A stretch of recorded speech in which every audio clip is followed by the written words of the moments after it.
So how to make your Pinterest account public. Today in this video we'll see together how to do that exactly, so please follow up with me. First, go ahead and open your app, and then once it loads up, tap on the profile picture in the bottom right corner.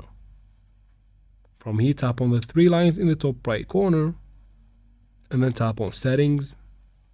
You want to find privacy and data right here, tap on it, and this is the toggle that you're looking for. You need to turn this toggle off because once it is on, that means your account is private. And just like that, your account is switched to public. Now, one more thing you need to do is to go make your boards as well public. So tap on any board that you want and tap on the three lines in the top right corner. Tap on edit board. And this is the toggle that you want to turn off in order to make your boards public. Just tap on it to turn it off and then tap on make visible. Tap on done in the top right corner once you're done. And just like that, your Pinterest account is public. Now, I hope this video was helpful. If it was, please like and comment down below. Don't forget to subscribe for future videos like this one, and thank you very much for watching.